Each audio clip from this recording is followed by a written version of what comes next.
আসসালামু আলাইকুম ওয়া রাহমাতুল্লাহি ওয়া বারাকাতুহু।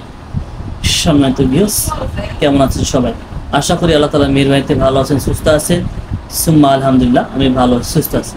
আজকে আপনাদের জন্য ভিডিওটি আপলোড করতে যাচ্ছি তা হচ্ছে তাবিজ পুতুল বিস্ফোরণ করে দেওয়ার জন্য, বাষ্ট করে দেওয়ার জন্য, বোমা বোমা বাষ্ট করে দেওয়ার জন্য, বোমা বিস্ফোরণ করার জন্য যে আয়াতগুলো রয়েছে আমি হচ্ছে পর্ব আকারে এগুলো দিয়ে দেবো।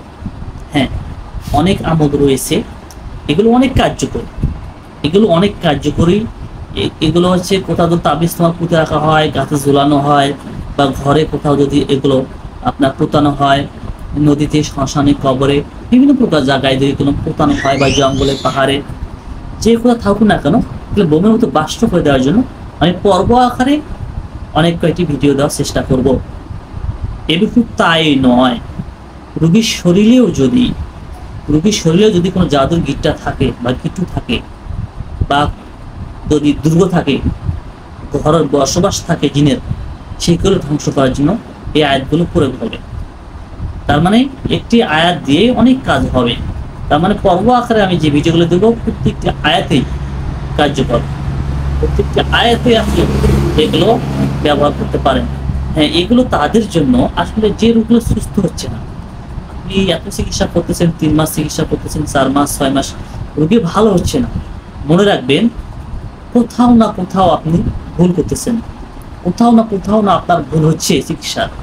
অবশ্যই এই রোগীর শরীরে দুর্গ রয়েছে, কিংবা রোগীর নামে এমন কোথাও তাবিজ পুতুল আছে যেগুলো আপনি এখন ধ্বংস করতে পারেননি, বিদায় রোগী আপনার সুস্থ হচ্ছে না।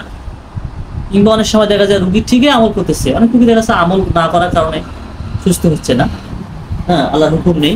তো এখন দেখা যাচ্ছে আপনি ধ্বংসই করতে পারেননি, তো আপনার আল্লাহর হুকুম কেমন হবে, সুস্থ হবে না? অথচ রোগী ঠিকই আমল করতেছে, সকাল সন্ধ্যা আমল, 5 ওয়াক্ত নামাজ, সব বিবাদ সব করতেছে, কিন্তু রোগী সুস্থ হচ্ছে না।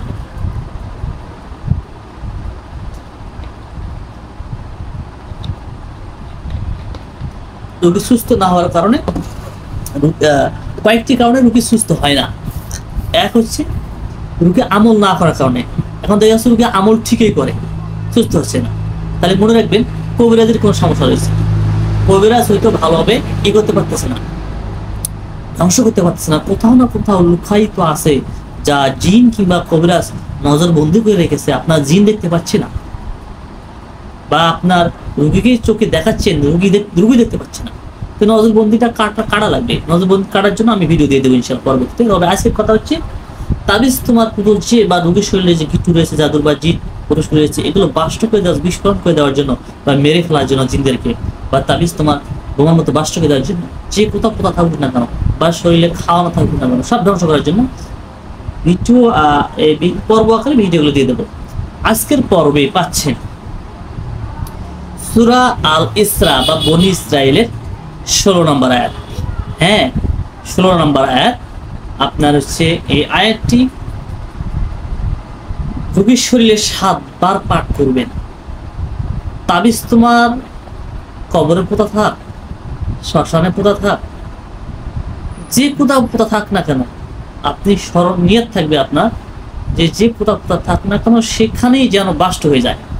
রোগীর শরীরটাকে আপনাকে মনে করতে হবে শ্মশান, রোগীর শরীরটাকে মনে করতে হবে আপনার হচ্ছে কবরস্থান, রোগীর শরীর মনে করতে হবে নদী, রোগীর শরীর মনে করতে হবে বাড়ি, বা যে কোনো জায়গায় তাবিজ পড়ে থাকুন না কেন, আপনার নিয়ত থাকবে যে রোগীর শরীরে কাটলেই যেন ওখানে বাষ্ট হয়ে যায়, কারেন্টের মতো।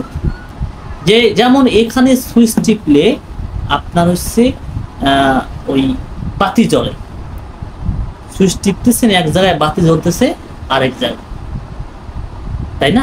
ঠিক এইরকম রোগীর শরীরটা আপনি মনে করবেন সুইচ, আপনি সুইচ টিপতেছেন, আর ওখানে কি হচ্ছে, বাতি জ্বলতেছে, বা আপনার ওই তাবিজ তোমার ধ্বংস হয়ে যাচ্ছে।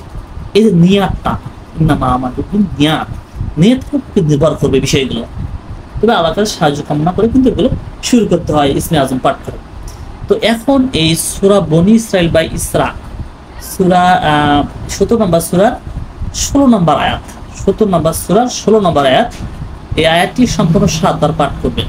7 বার পাঠ করে শেষের যে অংশ রয়েছে ফাদাম্মারনাহা তাদমিরা।